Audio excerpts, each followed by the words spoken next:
That's what I call a line being drawn in the sand. This was an episode full of people speaking with veiled threat, double meaning and manipulation, and an acting lesson for the ages from Michael C. Hall. Just wonderful stuff. A listener asked me last week about ranking the seasons to include this one, and it's often fun to do that, but honestly, I realised it wouldn't be fair to do that at this point. It wouldn't be fair to do it until after the finale and see how it all shakes out. But I'm having an absolute blast with this. It's first class TV and top draw Dexter, no question. So it'll be up there with the best of it.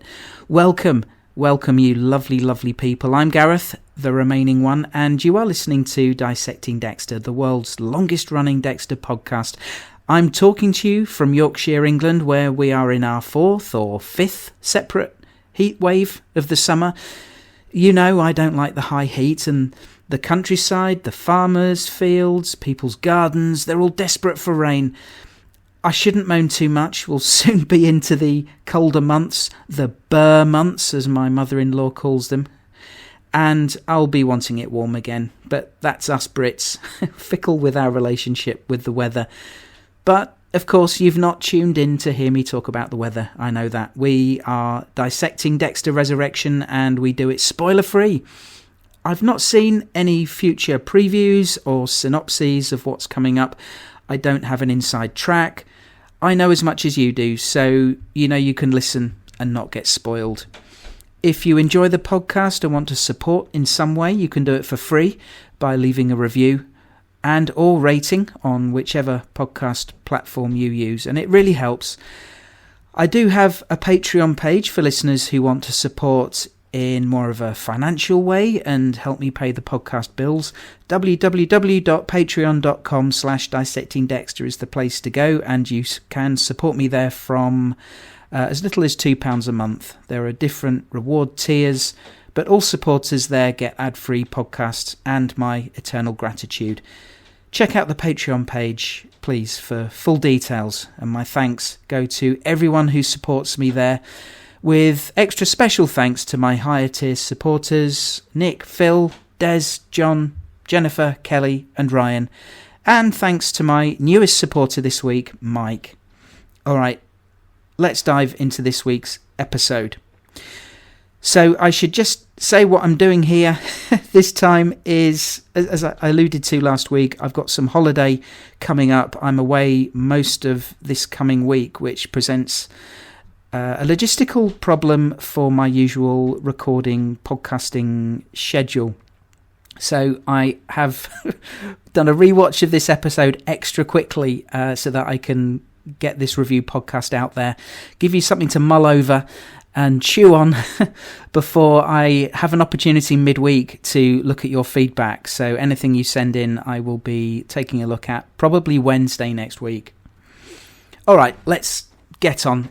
It's Dexter Resurrection, Season 1, Episode 7, Course Correction. Original air date, the 15th of August, 2025. Teleplay by Hilly Hicks Jr., who has previously written for shows like Chicago Fire, The Big C and Jessica Jones, which is where I assume they cross paths with a certain Mr. Reynolds. And then a story by Hilly Hicks Jr. and Edith D. Rodriguez, who I'm not sure I've heard of before as a writer for Dexter. Edith on IMDb is also credited as a story editor for this series and has written some short films, but maybe this is their big break. You've got to start somewhere, haven't you? Good luck to them. And certainly this is a very well-written episode, so all good.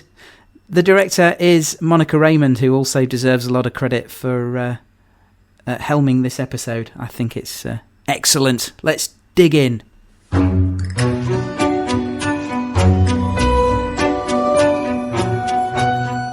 We wondered last week where they were going in the Whirlybird, and it's a very, very nice country house. What a gorgeous location. Stunning. It's Prater's country retreat, and Dexter's asked to do his show and tell. We wondered also why he was asked to bring his tools and trophies, and this is why. I didn't watch the preview flashes on my first watch, but second watch, It was all good. Helpful sound effects too, so if you do shut your eyes, you know when it's done. This week's episode title, Blown Away Beautifully by the Helicopter. Really cool flourishes with these every week. Well done. So Charlie's doing a job, concerned at Prater having these people here out in the open at his retreat. I wonder if he has problems with people snooping, but he's really blunt and rude to her. She gives a look, albeit obscured by sunglasses, but she almost seems to roll her eyes. She's putting up with him because she's well paid to. I mean, I guess it remains to be seen if there's more to their relationship than just money. A few moments this episode I looked at her, actually, and she was pretty hard to read. There's more to learn here, and I think her moment's coming. Prater's really wound up, though. I suppose he's stressed from the Mia situation, which apparently got resolved, but also Lowell's disappearance. Both things have been a potential threat, and Prater's got a lot to lose.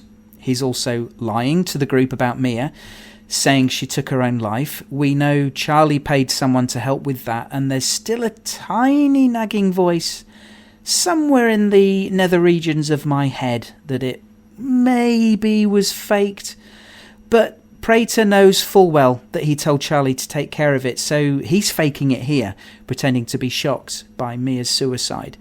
Dexter gives Charlie a look of suspicion, but nothing's said. We catch up with Harrison, talking with Elsa. Still some theories out there that she could become a victim of Rapunzel, or even the Ripper, although we hear that the Ripper's not killed for years. Theories are still out there that it could be Blessing.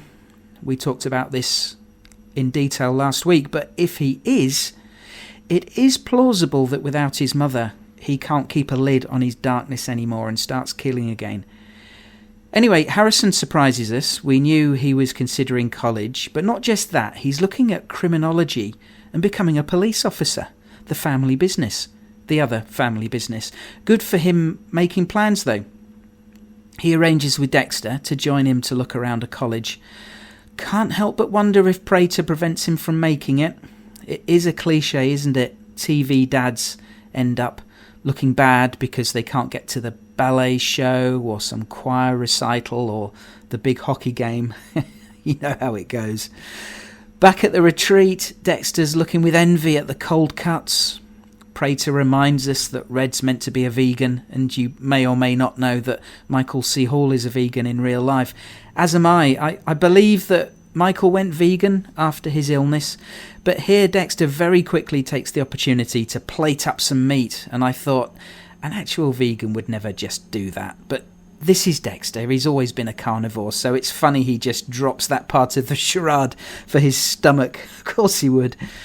Al does his show and tell, and honestly I found it disturbing and a little bit darkly funny at the same time. On the video, I like the sort of almost selfie view before he presses play of him sort of looking down at the camera. And then in the video he does this play acting, pretending to be hurt so the girl helps him. Al won't be winning any Oscars, but also in my head, Eric Stone Street will always be Cam from Modern Family, and I struggle to completely separate the two. Al giggles maniacally as he strangles his victim. It is disturbing, and seeing the way Gareth and Prater enjoy watching. Oof. For Dexter, he seems disgusted. The victim is innocent. It goes against everything the code stands for, and it only hardens his resolve to take these people down. He's disturbed by what he's seen, but has to practice his character before the show and tell. Seriously, Michael is bloody amazing. Trying different stuff in the mirror. He's so good throughout this episode. Just give him an Emmy already. Harry appears, and I think for the first time, Dexter lays hands on him, grabs his face, saying how he killed himself because he couldn't live with who he was. Obviously, this is based on what Dexter believes to be true, and it still leaves the door open for Brian killing Harry in Original Sin and staging it to look like suicide. Dexter may or will just never know the truth. Of course, the other is possible too. Harry did do it. Maybe we'll find out in Season 2 of Original Sin, whenever that comes around. Dexter does his show and tell, and the monologue is outstanding. Well written and superbly acted. The range he goes through, vocally and facially, and his body language, all of it, so good. And it's great that he drops the red mask and just talks about himself. Obviously a subject he knows well, but for his audience, they just buy that it's red. But maybe it's cathartic for Dexter. Prater's face is very interesting. Does it resonate with him? Is he suspicious? We find out in a bit. Oh man, it feels so crazy to say that out loud. I usually only get to drop the mask when I have a victim, completely powerless. That's when this smiling and get along with everyone mask comes off. And that mask is exhausting, right?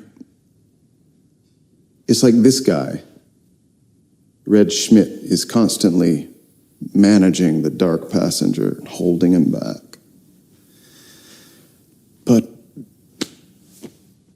I don't know. This week with you, our open and frank talks about our appetites, our, what'd you call it, Gareth? The great yearning. The whole speech is fascinating and is perhaps a really deep insight into the darker recesses of Dexter's mind. He ends by suggesting the dark passenger is the one actually in overall control, and after a kill, it allows him to put his Dexter Donut Guy mask back on.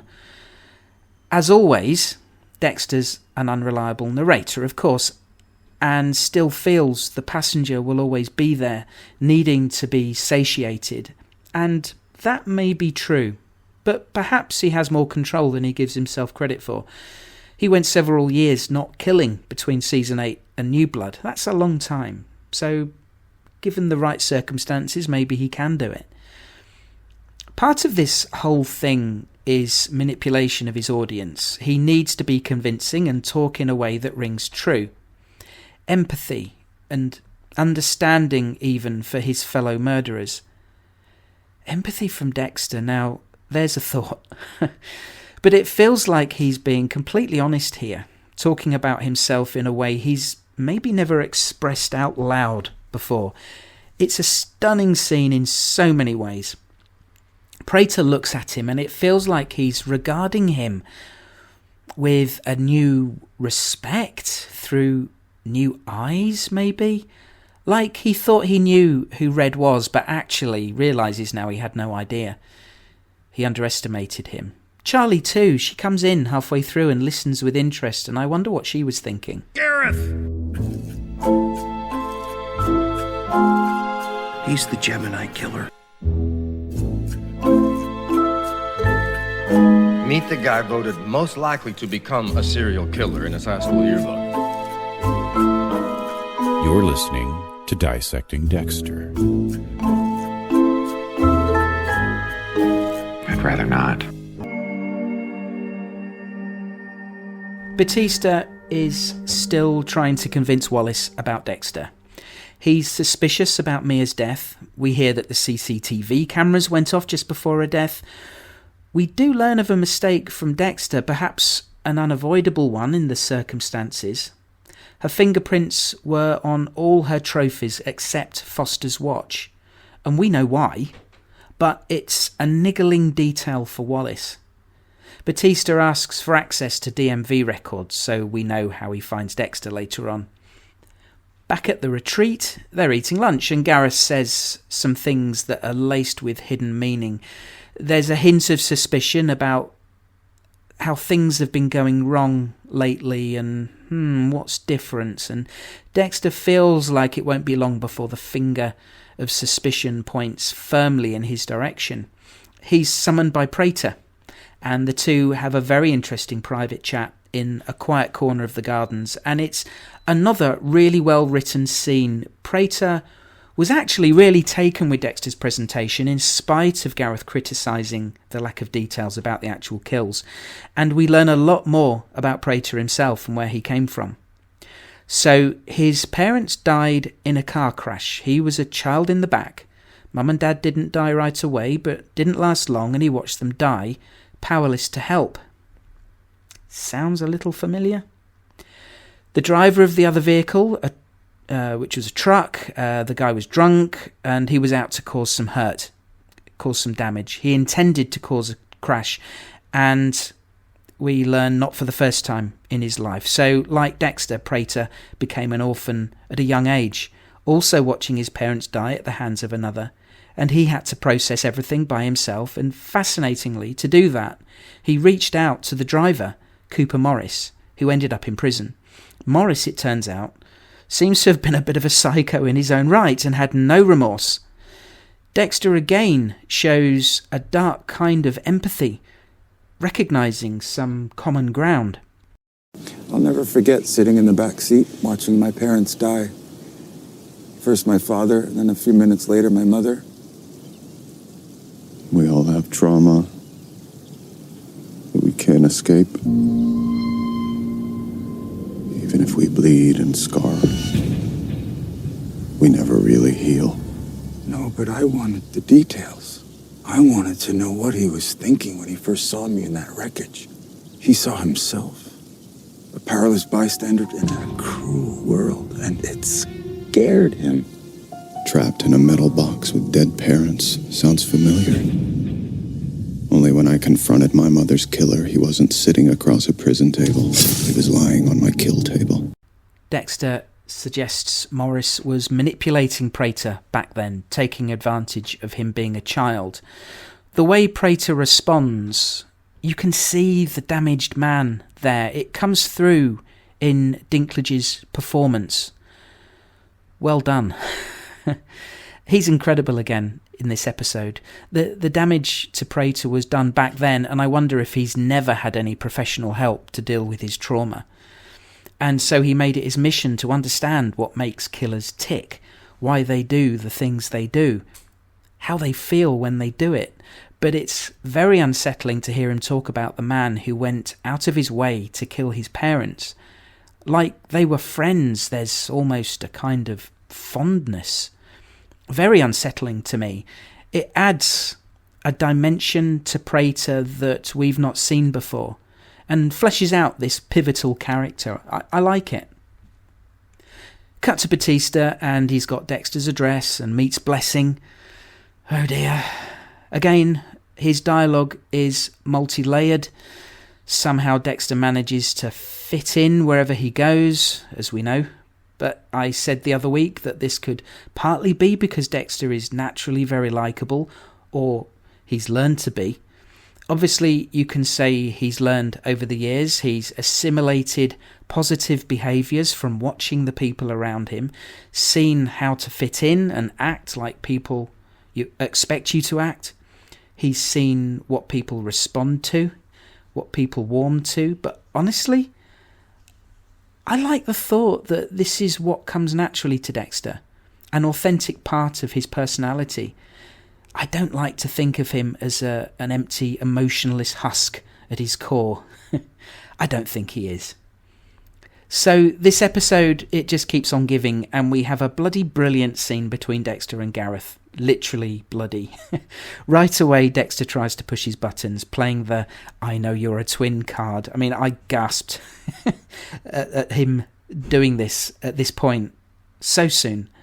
Dexter's manipulation here at its most delightful. I couldn't believe he was going for it in this way. He's trying to get a reaction out of him, and when it doesn't, he seems to backtrack a little, and again show some empathy about having a brother like him, someone like him with the same world view, the same view of things, the same needs.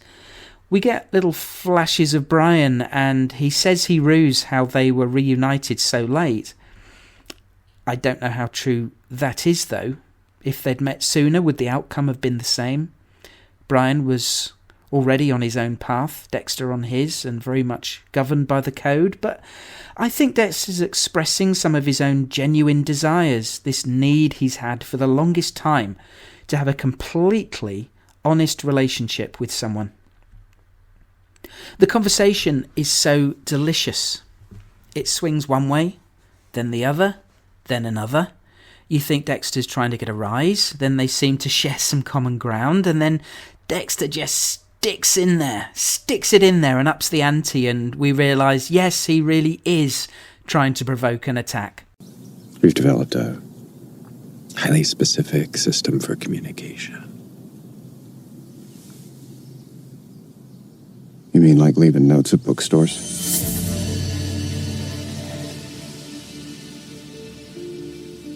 I was so starstruck, being in the same room with my idol. I couldn't resist, and I followed you.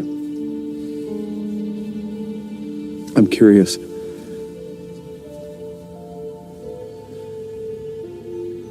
They say twins can feel each other's pain. Is that true? Did you feel a sting in your chest last night? Around 8:20? Why? Because that's when I stabbed your brother in the chest. The glance over the shoulder. Dexter wanted witnesses. Meanwhile, the look of, at first, sadness and then horror on Gareth's face. Great work from David Dastmalchian. I'm just sorry it seems like this really is the end of his time on the show now, but thank you very much, sir. It's really graphic, the kill. Gareth seems like he's going to drop Dexter in it, saying he killed his brother, which would have come as a double surprise to the witnesses had they heard. But Dexter grabs another piece of glass and really shoves it into his neck and makes the bleeding worse. It's very graphic for this show, very nasty. Hopefully not too much for anyone watching who's squeamish.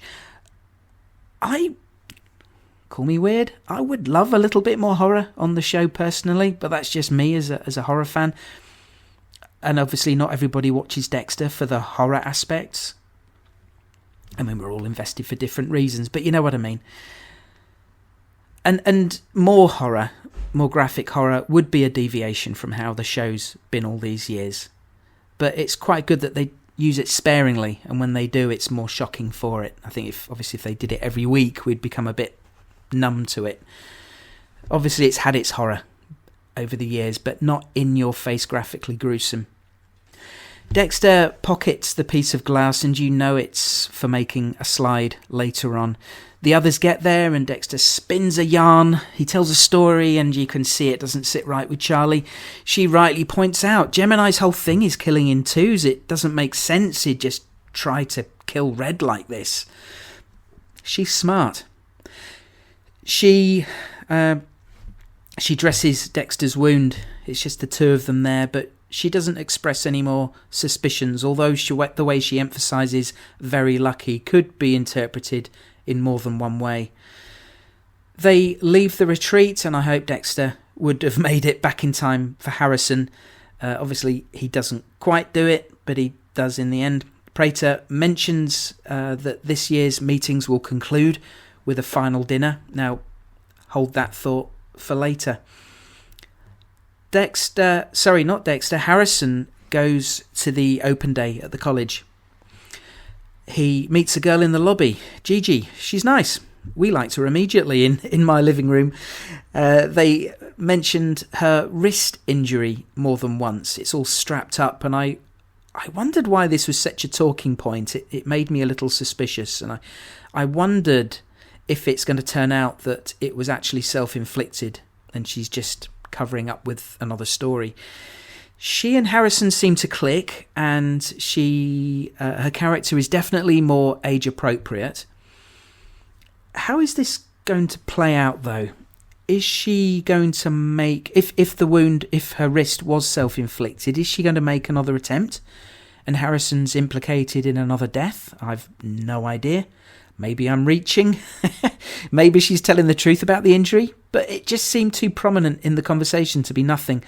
My wife said, hey, maybe it was just a thing to get them talking, give them something to banter over and establish a rapport. And who knows, maybe she's bang on. Maybe she's right, and I'm just overanalyzing again. That's the podcaster's curse, I suppose. Suspicious of everything. Dexter, it turns out, is late for the tour, which concludes with a chance to sit in on a forensic psychology class. And would you believe who the guest lecturer is? Oh, Claudette. Her face when she spots Harrison, and Harrison's face when he spots her, and then Claudette's face when she spots Dexter. She can't seem to believe it. Dexter notices her looking and seems a little puzzled by her apparent recognition. Her lecture, you think for a moment maybe it's going to be about Ryan Foster, but it's the New York Ripper. She shows some of those horribly graphic photos we saw on her office wall before.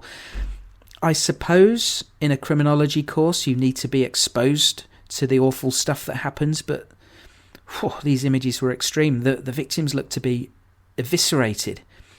Interestingly, she says the Ripper stopped killing years ago, but continues to torment the victims, loved ones and families with taunting phone calls. Now this is really odd. Why would a killer so prolific, taking so many victims in such an awful way, just stop one day, stop taking lives, and then switch to simply mocking families in this way with phone calls? Had the need to kill gone away, and the taunting is the outlet that he needs to keep the killing urge at bay? This may further feed the theories that it's blessing. Like he killed when they first came to New York, but prudence helped him stop. And this is the thing he now does as an outlet, to save himself from giving in to the darkness fully and taking more lives. I'm still hoping it's not him, though, for reasons we talked about last week. The phone call we hear, the male voice doesn't sound like anyone we know, although we know from the Scream movies voice changes can come in handy, so I guess the jury's still out. The words of the Ripper, though, my godfathers, taunting over the phone, the things that he said, it's utterly heinous. The words are just unspeakably awful, just horrendous. A thought just occurred to me when she talks about theories over the weapon used by the Ripper. We get a flash of the actual weapon in Prater's collection. What if Prater knows the Ripper? Whoever he is, he stopped killing and handed the weapon over to Prater for the collection. What if Prater has an extra special guest at his next dinner party, maybe to make up the numbers, and it's the Ripper? What if it's Blessing and he and Dexter come face to face there? That would be a shock, and make many people happy, those who are buying into the theory that he's the Ripper. You know, although I still hope they're wrong. I like Blessing, I don't want him to be a killer. And as I talked about last week, given his backstory, I don't want that to be... I want a more positive message from that. Whether I'll get it or not remains to be seen. But given what we've been presented with in the show, there is a very strong case for it to be Blessing. Now, Claudette talks about how psychopaths are incapable of emotion or love. Harrison gives Dexter the side eye, and you know what he's thinking. It's hard, isn't it? Dexter's thinking about it too, and I was so happy when he didn't let it fester. He did absolutely the right thing that any parent in that situation should do. He addressed it immediately, and it's just wonderful. About what she was saying. I may not experience love the way other people do. But I know the way I feel about you is different than the way I feel about anyone else in the world.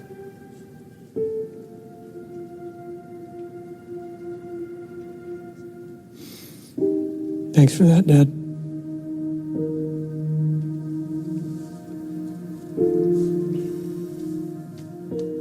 This was simply beautiful. And once again, show... damn you for making it dusty in my living room again. How brilliant was that? For the character. How far has he come? I'm proud of you, Dexter. As if we needed a reminding. He's really doing this dad thing well as Dexter can, but he deserves so much credit. He doesn't take the easy option by saying, no, don't listen to her, she's wrong, I do love you. Harrison wouldn't have bought that. Dexter articulates it in such a good way and so appropriate for him and how he's built, how he's made. And Harrison recognises this.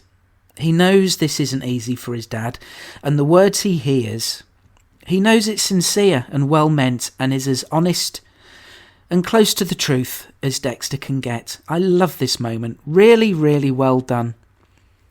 Harrison and Michael and Jack here were spot on, and the writing just spot on as well. Dexter does that little sort of hesitant fist tap on Harrison's leg. I'm doing it now with my own leg. I don't know why, because you can't see me. And then Harrison gives that little smile, like he knows that was a big thing for his dad to come out with, and he did the best he could. Lovely punctuation point for the moment. Well done, show. That was emotional. The meeting, though, between Dexter and Claudette was another great interaction. Dexter embracing her, knowing that he worked for Miami Metro by analysing the blood spatter in one of her photos and pointing her at what the weapon actually might be. Dexter comes across a little cocky during this conversation, though I don't think that's a good idea. A little too sure of himself, maybe channeling a little bit of Gareth number 1. It's not helpful to prod a detective like this. He does his manipulation trick about Batista with her. A little bit of gaslighting, maybe. But I wonder if she's too smart to fall for it. And next time she's with Angel, she tells him, Dexter tried to pull the wool over my eyes about you. Outside, Dexter and Harrison talk about him wanting to join the police. Could be a really good way to channel his moral compass. He was so outraged by Ryan Foster. He could channel that desire to punish wrongdoers by going into law enforcement and doing it properly. Obviously, he'd have to watch that temper of his, but then look at Deb. She was fiery and still did well. Why not Harrison? But how lovely when Harrison says it was Dexter who inspired him to follow this path. Of course, Dexter spent years in forensics, putting many bad people away, legitimately. Things are going well between them. I love how the show has worked on them this series and brought them back together in a way that feels organic and believable, and the acting performances of both have been stellar. Can it continue? Their relationship progress, that is. There are going to be bumps in the road ahead, for sure, but maybe they can get over them together as father and son. Before the final sequence, we see Dexter prep the Gemini blood slide. I like the two spots on the same slide. Dexter remembers the words from Claudette in the lecture hall and adapts them for himself. Self-justification. This makes everything right. He's not in any way inclined to stop killing killers. No way. We hear salsa music, and bugger me, Batista's upstairs, teaching Blessing how to salsa. Things are frosty as soon as Dexter walks in. They play nice in front of Blessing, though, but their eyes say everything. And in the car, we get a little bit of what I was asking Scott for a few episodes ago. Two people, in Dexter and Angel's case, in a room, just being open, talking. Dexter obviously isn't admitting any crimes, but the dialogue is delicious again. The writers kicked the living hell out of this episode. They've done a great job. Some lovely, flirty conversation between Harrison and Gigi too. I didn't really go into that much, but this scene here, this is what we came here for. To Resurrection, the series, I mean. We came here wanting Angel and Dexter in confrontation. The conversation is non-violent, but laced with threat from both sides. Angel's focus on bringing him down, and Dexter's strong intention to not let him, but also trying to protect him from harm. It's sad because we remember how close they were back in the day. As far as Dexter could do it, they were friends. Batista thought of him as one of his closest, practically a brother, but Batista knows it was built on a lie, a huge one, and innocent people died. He has to see this through. You can understand that. Equally, you can understand Dexter not being prepared to let him. And more importantly, he's got something important to protect. His son. And you know he'll do whatever it takes to do that. To protect him. I'm sure he'd die to protect him. If I really am who you think I am, this can't possibly end well for you.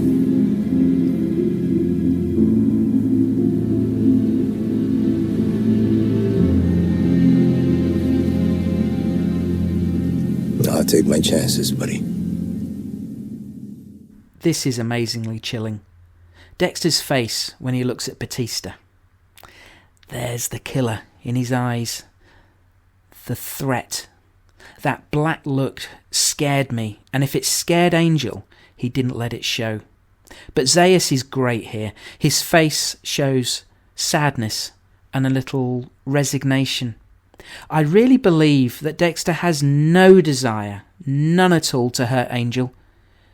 And maybe he will have to, at least in some way, to protect Harrison, but he won't want to. I hope it doesn't come to that. Angel can't let this go, and he doesn't. He plants a tracker, and this could be his undoing. I think, and I mentioned the dinner party earlier, I think the tracker will lead him to Prater's house when that dinner party happens, when Dexter goes there, and this will put Angel in harm's way. Maybe things will happen that lead to Charlie trying to kill him, but my thoughts are that this will lead to Dexter being in a situation where he can save Angel's life, and then presenting him with a dilemma. Now he owes Dexter his life. Will they then have that conversation I said I wanted before, where they all lay it out on the table, and ultimately Angel chooses to walk away then? Dexter saying that to Angel about if I am who you think I am. Let me ask you, how many of you thought of Walter White in Breaking Bad? I said aloud in the moment, tread lightly, but in this case, that's not what Dexter meant.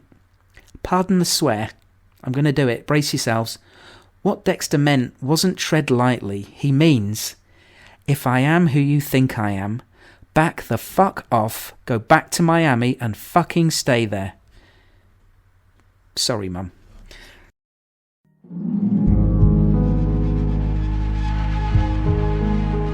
But a line really has been drawn in the sand, and I love it.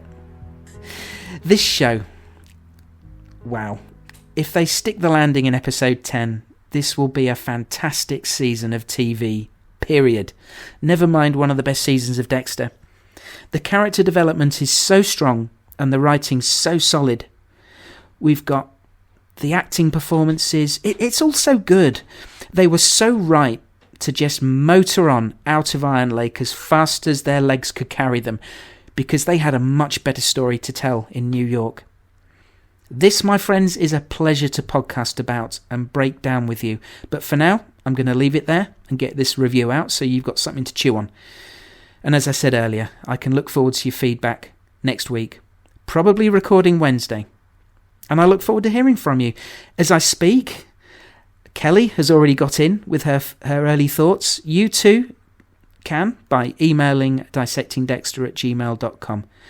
3 episodes to go. Stick with me. Don't wuss out on me now. I know you won't. It's going to be fun. How would it?